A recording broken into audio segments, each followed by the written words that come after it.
Modern history would be unrecognizable if human beings could live for nearly 1,000 years. What if we lived as long as Methuselah? But there's an even more unsettling question. Would humanity actually become better? Or would we simply end up with dangerous people accumulating power for centuries? Because when we think about extreme longevity, we usually imagine more wisdom, more knowledge, more experience. But the Bible presents another possibility. Humanity's problem was never merely how long people live. It was what they do with the time they are given. And this is where everything changes. Welcome to Biblioverse, where we explore alternate biblical universes.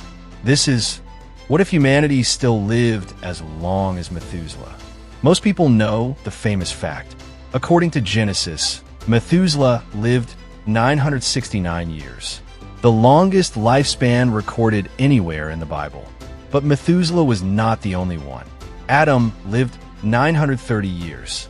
Seth lived 912. Enosh lived 905. Jared lived 962. Noah lived 950. And here is a fascinating detail that very few people ever consider. During much of early biblical history, multiple generations existed at the same time. Adam could have lived alongside descendants many generations removed from him. Methuselah was born while Adam was still alive. And Shem, Noah's son, lived long enough to overlap with later generations that would eventually connect to Abraham.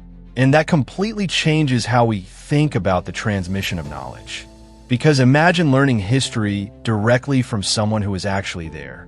Not reading a book, not hearing a tradition, speaking face-to-face with eyewitnesses. And this is where things begin to spiral out of control. Because a humanity that lives for 900 years accumulates experience in a completely different way. Today, a person studies for 20 years, works for 40, and then grows old. But in a world where people live for 9 centuries, a single individual could master dozens of disciplines. Imagine an engineer with 400 years of experience, a physician with 500 years of practice, a mathematician studying the same problem for 3 centuries. Because this connects to something much bigger. Many of our technological limitations exist because knowledge dies with the people who create it. Every generation has to rebuild part of the path. But if experts remained alive for centuries, the accumulation of knowledge would become explosive. And that completely changes this story. Because the Industrial Revolution might have happened much earlier. Computing might have emerged centuries ahead of schedule. Space exploration could be an everyday reality. Not because people were more intelligent, but because they would have hundreds of additional years to refine their ideas. But there is an even more disturbing question. Who would control that knowledge? Because here we encounter a consequence that almost nobody talks about. If a brilliant person accumulates experience for 800 years, they could become something resembling a living institution. A single scientist could influence entire generations. One inventor could dominate industries for centuries. A political leader could remain active longer than many modern nations have existed. And this is where everything changes. Because extreme longevity doesn't just create wise people. It also creates human monopolies. Imagine a company founded by someone who never dies. Imagine families accumulating wealth for 700 years. Imagine rulers who never leave power. Because the problem was never simply how long a person lives. It was how they choose to use that time. Then another possibility emerges. What happens to sin? Many people assume that living longer would automatically create a better society. But the Bible seems to suggest the exact opposite. Before the flood, people lived for centuries.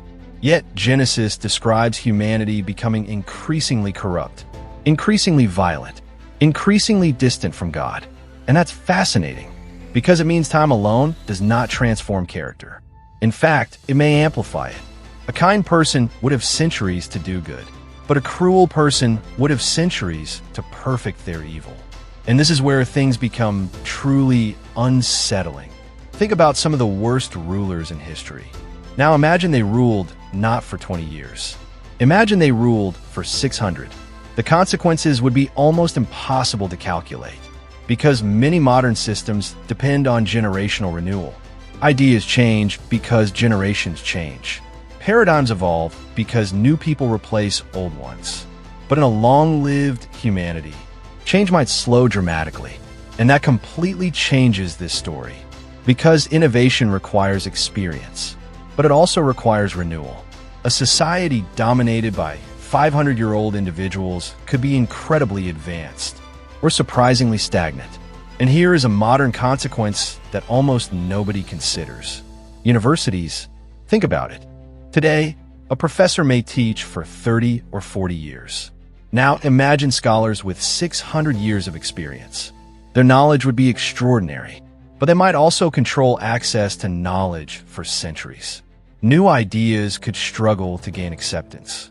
Intellectual authority would reach levels never before seen. Then another unsettling question appears. What would happen to human relationships?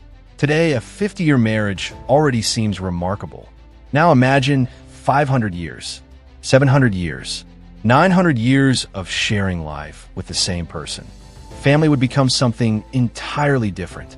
You could personally know dozens of generations of descendants, great-grandchildren, great-great-grandchildren, entire family networks of thousands of people living at the same time. And that would completely transform society. But another problem emerges: population. Because if people continue being born while almost nobody dies, the Earth would face enormous pressure. And this is where everything changes. Humanity would have to expand, not as a choice, as a necessity. Perhaps cities would become unimaginably large. Perhaps ocean colonies would emerge. Perhaps space exploration would stop being a dream and become an obligation. Because a species that lives nearly 1,000 years would have enough time to think on scales that seem impossible to us. 300-year missions, 500-year projects, civilizations built around plans spanning entire millennia. And that completely changes how we view the future. Because today, most people think in decades. A Methuselah-like humanity would think in centuries. But there is an even more unsettling question. What would happen to faith? A person who lives 900 years would witness extraordinary changes. They would watch empires rise and fall. They would see massive technological transformations. They would witness predictions fulfilled centuries after they were made. And here, a fascinating possibility emerges. Faith could become stronger or weaker. Some might conclude they had seen enough evidence of God. Others might develop overwhelming confidence in themselves, because pride would also have centuries to grow. And this connects to something the Bible seems to imply. Before the flood, longevity did not necessarily produce a more righteous humanity. It produced a humanity with more time to develop both good and evil. And here we arrive at the heart of this scenario. Perhaps the real question was never how long a person should live. Perhaps the real question is what happens when an imperfect heart is given centuries more to act. Because a saint would have centuries to help others. A scientist would have centuries to discover. An artist would have centuries to create. But a tyrant would have centuries to dominate. A corrupt leader would have centuries to accumulate power. A criminal would have centuries to perfect their methods. And this is where everything changes. Because we often imagine extreme longevity as a solution. But perhaps it would also be a test that would reveal far more clearly who we really are. Because if the human heart remains the same, 900 years do not eliminate sin. They simply give it more time, more influence, more opportunities, more consequences. And perhaps that is why the most important question is not whether we could live like Methuselah, but whether we are prepared for the responsibilities that would come with such a life. Because a civilization of people who live for centuries could build wonders that seem impossible today, but it could also create problems we have never faced before. And the difference between those futures would depend on something far deeper than biology. It would depend on human character. Now I want to know what you think. If human beings still lived nearly 1,000 years like Methuselah, do you think we would build the most advanced civilization in history? Or would we simply amplify the same problems we already face today? Leave your thoughts in the comments. And if you enjoy exploring alternate biblical universes that connect Scripture with humanity's biggest questions about the future, follow the channel and subscribe so you can join us for the next scenario. Because one decision, just one decision, can change everything. Until next time,